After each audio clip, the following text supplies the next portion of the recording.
Welcome everyone. तो इस बारी हमने जो टॉपिक चूज़ किया है थोड़ी वैरायटी को मद्देनज़र रखते हुए कि हम इस बारी इकोनॉमिक का एक टॉपिक उठाएंगे, इंडियन इकोनॉमी का, जिसमें के सबसे one of the important topic है monetary policy and the body which prepares a monetary policy. Hence आज हम कवर करेंगे मॉनेटरी पॉलिसी कमेटी।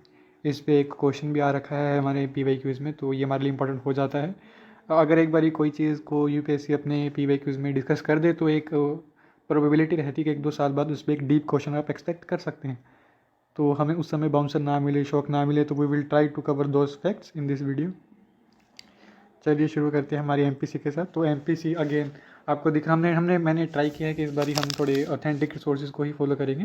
लाइक इस केस में जो भी हम स्क्रीनशॉट मैं शेयर करूँगा वो हमारे RBI की साइट से ही हैं। तो चलिए शुरू करते हैं।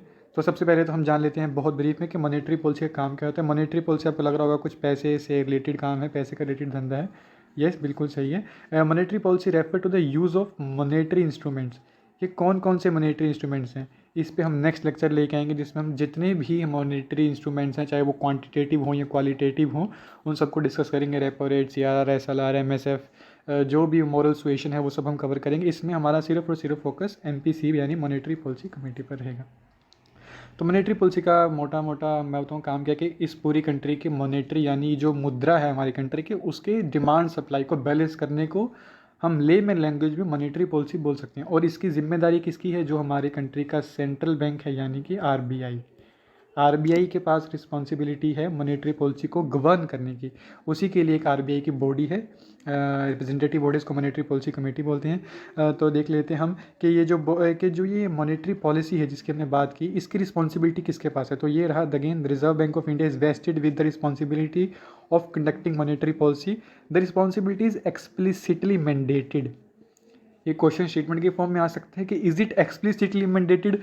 तो हमें लग सकता है कि बहुत ही एक्सट्रीम वर्ड है, लेकिन ये एक्सट्रीम वर्ड बिल्कुल सही है।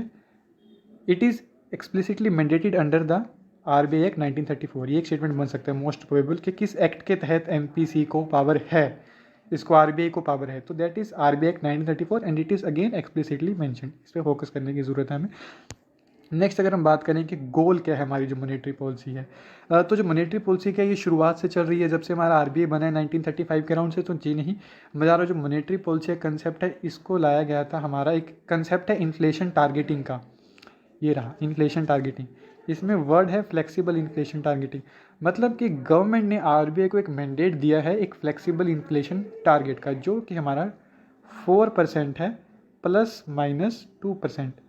मतलब कि जो हमारी कंट्री का इन्फ्लेशन रहेगा, कौन सा इन्फ्लेशन ये हम आगे डिस्कस करेंगे, विच टाइप ऑफ इन्फ्लेशन की बात कर रही है सरकार, तो वो रहेगा 4% ±2%। यानी कि अगर बात करें तो 2 से लेकर 6% के बीच में हमारा इन्फ्लेशन होना चाहिए क्वार्टरली, जो RBI मॉनिटर करते हैं। जब भी ये हमारा इन्फ्लेशन इससे ऊपर जाता है नीचे जाता है, तो वो हमारे लिए चिंता का एक घंटी बजती है RBI, एंड RBI अपनी मॉनेटरी पॉलिसी को प्ले में लेके आता है। इसके दौरान भी, इसके बीच में रखने के लिए भी RBI अपनी मॉनेटरी पॉलिसीज को लेके आता है।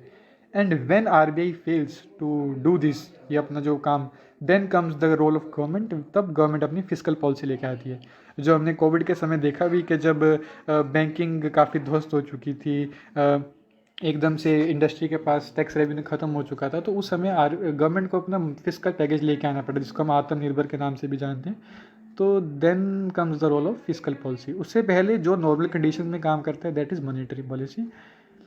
तो उसके बाद हम बात करते हैं हाँ कि जो ये देखिए, मैं इसको जूम कर देता हूँ। इन 2016 के बाद से शुरू है हमारा जो हमारी मॉनेटरी पॉलिसी कमेटी है, वो 2016 के बाद बनी है। 2016 में रिजर्व बैंक ऑफ जो RBI एक्ट है इसके अंदर अमेंडमेंट किया गया था। It was amended to provide the statutory basis. किसको स्टैट्यूटरी माने, एक वैधानिक उसको एक स्टेटस दे दिया गया था RBI की मॉनेटरी पॉलिसी कमेटी को, to implementation of flexible inflation targeting framework. तो जब हमारा RBI एक्ट, देन अगेन हमारे RBI एक्ट को अमेंड किया गया था जिसमें इन्फ्लेशन टारगेटिंग को डाला गया गवर्नमेंट ऑफ इंडिया में। मैं आपको इसलिए ब्रीफ करूँ क्योंकि इसकी बारीकी में से ही क्वेश्चन उठ के आता है, ठीक है। तो जब बात करें आज जो मॉनेटरी पॉलिसी है इसको कब कब बनाया जाता है, तो ये एवरी वंस इन 5 ईयर इसको रिव्यू किया जाता है। हर 5 साल में इसको रिव्यू किया जाता है। जो हमारी इन्फ्लेशन टारगेटिंग है ना, जैसे हमारी 2016 की बात करें तो इन्होंने टारगेट रखा था 4 ± 2 का। 5 साल तक हम इसी फ्रेमवर्क में रहेंगे। अभी 5 साल 2021 में आ चुके थे, कंप्लीट हुए, तो अगेन आरबीआई ने 5 साल के बाद जब रिव्यू किया इस टारगेट को, देन अगेन उन्होंने 2026 तक इसी सेम टारगेट को कैरी फॉरवर्ड कर दिया। तो मतलब अभी नेक्स्ट जो 5 साल का ब्लॉक था, वंस इन अ 5 ईयर के चलते 2026 तक हमारा इन्फ्लेशन टारगेट अभी भी 4 + -2 का ही है। तो ये देखिए, तो सेंट्रल गवर्नमेंट नोटिफाई करता है, द सेंट्रल गवर्नमेंट नोटिफाई कौन करता है? सेंट्रल गवर्नमेंट अपने ऑफिशियल गजट में कि 4% CPI। जब हमने बात की थी ना कि कौन सी इन्फ्लेशन होगी, किस प्रकार की इन्फ्लेशन होगी, तो CPI inflation which is called consumer price index.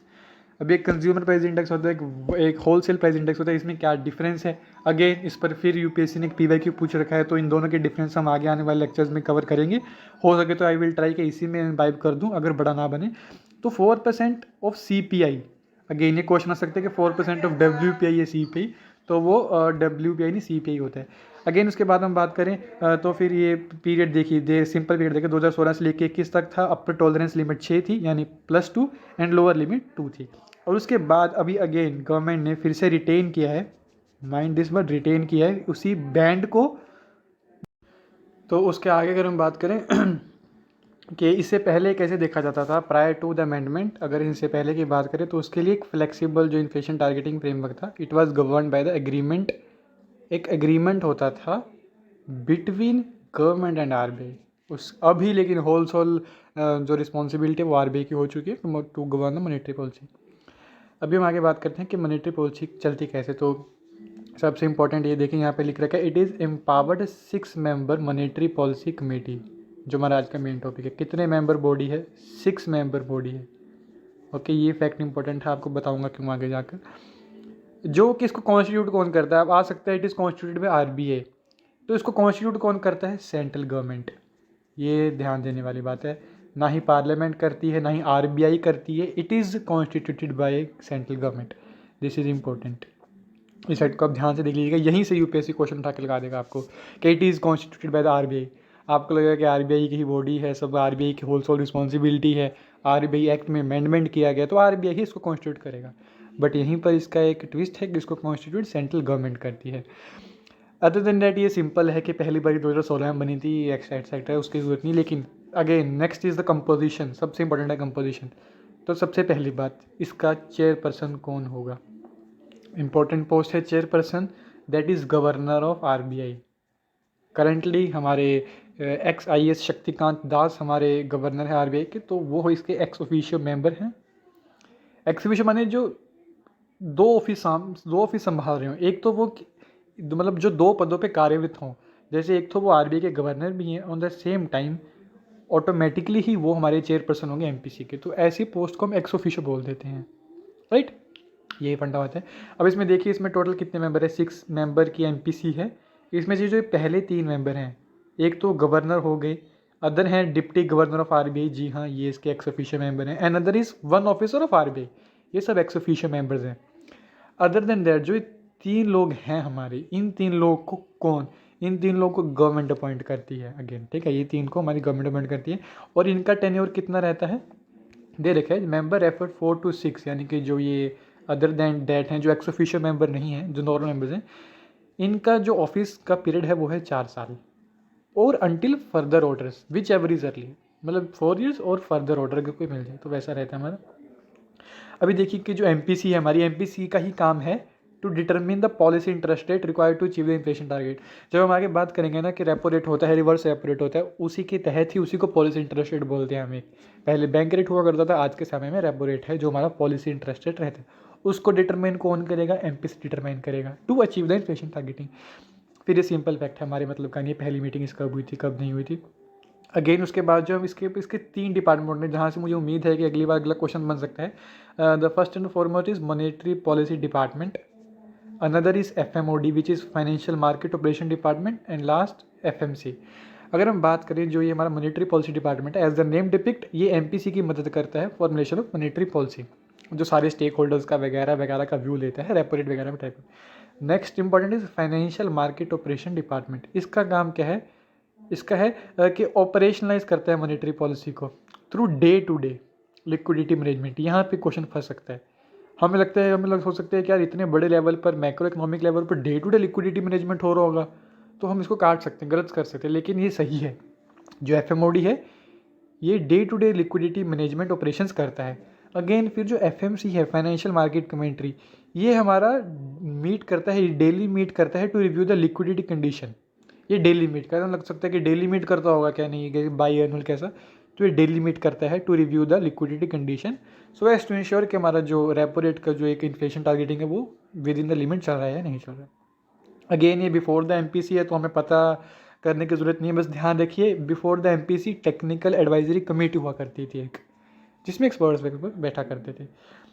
उसके बाद अगर हम बात करें कि इसका टेन्योर, अगेन यहाँ से एक प्रोबेबल क्वेश्चन बन सकता है कि इसका क्या टेन्योर वेन्योर है, तो ये एक इंपॉर्टेंट क्वेश्चन बन सकता है। तो under the amended act of RBI MPC is required to meet at least 4 times a year, at least 4 times, ये फोकस ध्यान से करने वाला है।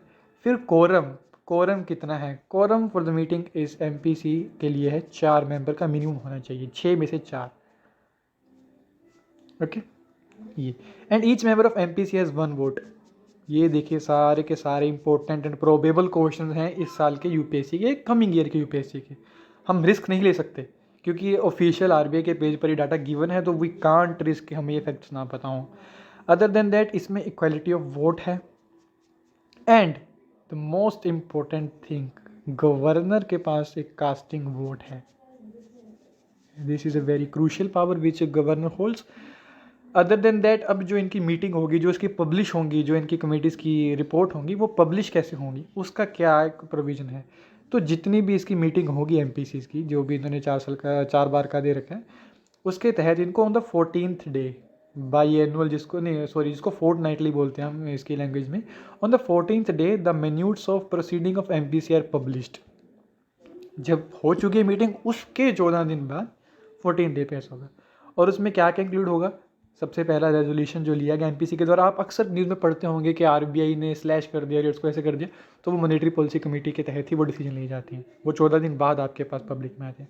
Next is the vote of each member on the resolution, क्या क्या वोट किया, the statement of each member of the resolution, ये सब नॉर्मल फैक्ट है, पता होने चाहिए। Other than that nothing.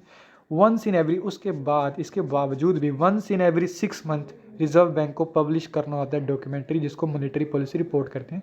तो जो मॉनेटरी पॉलिसी रिपोर्ट है दैट इज़ बाई एनुअल, मतलब साल में 2 बार आएगी ये, 6 महीने के गैप पे। इसके अंदर आरबीआई क्या क्या बताएगा, आरबीआई बताएगा कि सोर्स ऑफ इन्फ्लेशन क्या क्या है एंड फोरकास्ट क्या है अगले 6 से 18 महीने का इन फ्यूचर, राइट। तो ये हमारा बेसिक है। इसके बाद देखिए इंस्ट्रूमेंट क्या क्या है मॉनेटरी पॉलिसी के, तो इसको हम नेक्स्ट लेक्चर में अच्छे तरीके से प्रिपेयर करेंगे। Repo rate, reverse repo rate, liquidity adjustment, MSF, corridor क्या होता है, स्प्रेड क्या होता है बैंक का, बैंक रेट क्या है, सीआरआर, एसएलआर, ओएमओज, एमएसएस, जी सैप पॉलिसी क्या थी, ऑपरेशन ट्विस्ट क्या था, राइट। क्वांटिटेटिव क्वालिटेटिव में क्या डिफरेंस है। यूपीएससी में अक्सर क्वेश्चन, यूपीएससी के फेवरेट क्वेश्चन है, यूपीएससी एक कंडीशन दे देगा आपको, बताएगा कि RBI don't want to depreciate the currency, what steps RBI should not do. तो बड़े ट्विस्टिंग स्टेटमेंट देता है ना यूपीएससी में, उसके फिर 3 नीचे क्वेश्चन देगा। जब हम एक कंसेप्ट कर लेंगे आपके, वो बहुत ही स्मूथली वो क्वेश्चन हो जाएंगे, कोई उसमें आपको डाउट नहीं रहेगा उन क्वेश्चन में, वो आपके फेवरेट क्वेश्चन बन जाएंगे अगर अभी आप उनसे डर रहे हैं तो, राइट। अभी मैं दिखाता हूँ एमपीसी की इंपॉर्टेंस, जो एमपीसी का प्रीवियस ईयर में क्वेश्चन एक आया था। वेट मैं आपको स्विच करके दिखाता हूँ। जी, तो ये रहा क्वेश्चन जिसकी मैं बात कर रहा था। Which of the following statement is और आर करेक्ट। सबसे बड़ी बात, आप पेंसिल से इसको अंडरलाइन कर लीजिए पेपर करते वक्त, करेक्ट है इनकरेक्ट नहीं है। ये बहुत ही माइन्यूट गलतियां कर जाते हैं हम पेपर में, जिससे सिलेक्शन ऊपर नीचे हो सकता है किसी का भी। एंड एमपीसी का क्वेश्चन है, एमपीसी 2017 का क्वेश्चन है, तो एक्सपेक्ट कर सकते हैं इससे क्वेश्चन आना। It decides the RBI benchmark interest rate, जिसकी हमने बात की थी, जो था पॉलिसी इंटरेस्ट रेट जिसकी हम बात कर रहे थे। It is a 12 member body, 12 member body. जहाँ पर यूपीएससी के क्वेश्चन में फैक्ट आ जाए, समझ लीजिए वो गलत होगा 99%। जैसे डिटोल 99.99% की बात करता है, क्योंकि वो भी घबराता है कि कोई हम पे दावा ना ठोक दे, तो इसलिए बोलो 99.99% ये चीज़ गलत होती है जहाँ फैक्ट आ जाए आपके, मतलब दिमाग में एक फ्लैग रेज हो जाना चाहिए। तो हमने क्या पढ़ा था, it is a 6 member body. तो अगर हम सेकंड स्टेटमेंट को भी काटें तो हमारा बी गया एंड डी गया, बचा 1 एंड 3। मान लीजिए मुझे नहीं भी पता इट फंक्शन, मान लीजिए मुझे इफेक्ट नहीं पता कि यार इंटरेस्टेड बेंचमार्क इंटरेस्टेड क्या होता है, मुझे तो नहीं मालूम, मैंने बोल दिया। Next question, it function under the chairmanship of union finance minister. हमने क्या पढ़ा था, it is under RBI governor, जो कि एक्स ऑफिशियो मेंबर हैं इसके। तो 3 भी गया। मुझे अगर नहीं भी पता कि मुझे मान लीजिए पॉलिसी इंटरेस्टेड पता था, मुझे बेंचमार्क इंटरेस्टेड नहीं पता, तो ऑटोमेटिकली आंसर 1 बन जाता है। इसी तरीके से हम जो पीवाईक्यूज होंगे इनमें एलिमिनेशन ट्रिक्स ट्राई करेंगे, दिखाऊंगा कैसे एलिमिनेशन ट्रिक्स काम करती हैं, कैसे इन पर विश्वास करना है और कैसे हमें हमारे सक्सेस की तरफ लेके जाएगी। धन्यवाद ये लेक्चर का सुनने के लिए। इसको हम शॉर्ट ही रखेंगे क्योंकि अगले में फिर हम CPA WY type of inflation cover करने वाले हैं। उसमें इकोनॉमिक सर्वे के जो मेन डाटा हैं, जो मेन फाइंडिंग्स हैं, हम वो भी डिस्कस करेंगे। और फिर हम जो मॉनेटरी पॉलिसी के इंस्ट्रूमेंट्स हैं वो भी डिस्कस करेंगे। इनके लिए अलग अलग लेक्चर्स लेके आऊँगा ताकि ज़्यादा बड़े ना बने और आप सिलेक्टिवली उन लेक्चर्स को सुन पाएँ। मैं उनको इस वीडियो में भी डाल सकता हूँ, लेकिन ये वीडियो बड़ा हो जाएगा, फिर आपको अलग अलग वीडियो ढूंढने पड़ेंगे। तो आपकी सहूलियत के लिए मैं उनको अलग अलग हेडिंग में ही डाल दूँगा। तो थैंक यू यहाँ तक जुड़े रहने के लिए। अगर आपने सुना, धन्यवाद आपका। जय हिंद।